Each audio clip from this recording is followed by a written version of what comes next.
Hi juice. Mumbai ഭീകരാക്രമണത്തിൽ വീരമൃത്യു വരിച്ച മേജർ സന്ദീപ് ഉണ്ണികൃഷ്ണനെ ഓർമ്മയില്ലേ?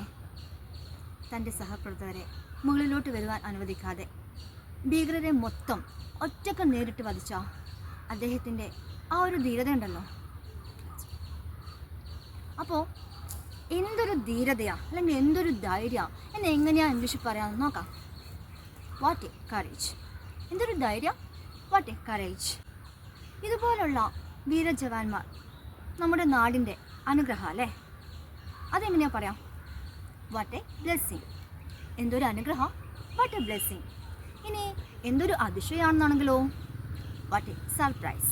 എന്തൊരു അതിശയം, വാട്ട് എ സർപ്രൈസ്. ഓക്കെ, ഇനി നമുക്ക് ഒരു ട്രിപ്പ് പോയാലോ? പ്രകൃതി സുന്ദരമായ വയനാട്ടിലോട്ട് തന്നെ ആയിക്കോട്ടെ അല്ലേ? അപ്പോൾ നമ്മളിങ്ങനെ കാഴ്ചകളൊക്കെ കണ്ട് നടക്കുകയാണ്. അപ്പോൾ എത്ര മനോഹരമായ കാഴ്ചയാണ് എന്നെ എങ്ങനെയാണ് പറയാൻ നോക്കാം. What A view.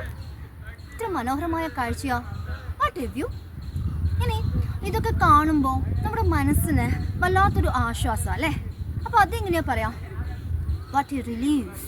എന്തൊരു ആശ്വാസം, വാട്ട് എ റിലീഫ്. എന്തൊരു സന്തോഷം, വാട്ട് എ ജോയ്. എന്തൊരു സന്തോഷം, വാട്ട് എ ജോയ്. ഇനി എന്തൊരു കഷ്ടം എങ്ങനെ പറയാം? What A പിറ്റി. എന്തൊരു കഷ്ടം, വാട്ട് എ പിറ്റി. ഓക്കെ, ഇനി ചിലപ്പോൾ ചില കാര്യങ്ങൾ നമുക്ക് ഭയങ്കര തലവേദനയായിട്ട് തോന്നാറുണ്ട് അല്ലേ? അതെങ്ങനെയാ പറയാൻ നോക്കാം. വാട്ട് എ ഹെഡ് ഏക്ക്.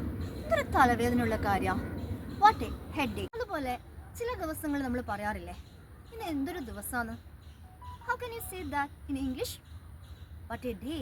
എന്തൊരു ദിവസം, വാട്ട് എ ഡേ. അതുപോലെ എന്തൊരു ജീവിതമാണ് എങ്ങനെയാ പറയാം?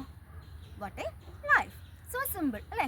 ജസ്റ്റ് നമ്മൾ വാട്ടിനോട് ആ ഒരു വേർഡ്, ആ വേർഡ്സ് മാറ്റി മാറ്റി കൊടുത്താൽ മതി അല്ലേ? What A life. എന്തൊരു ജീവിതം. ഇനി നമ്മൾ പറയില്ലേ, ഇത്ര വലിയ നഷ്ടം, അല്ലെങ്കിൽ എന്തോ ഒരു വലിയ നഷ്ടമാണ്. അതെങ്ങനെയാ പറയാൻ നോക്കാം? What a big loss. എന്തൊരു വലിയ നഷ്ടം, വാട്ട് എ ബിഗ് ലോസ്. ഇത് വേണമെങ്കിൽ നമുക്ക് വളരെ സിമ്പിളായിട്ട് വാട്ട് എ വേസ്റ്റ് എന്നും പറയാം കേട്ടോ. Hope you might have understood. So let's find out. Take care. Thank you.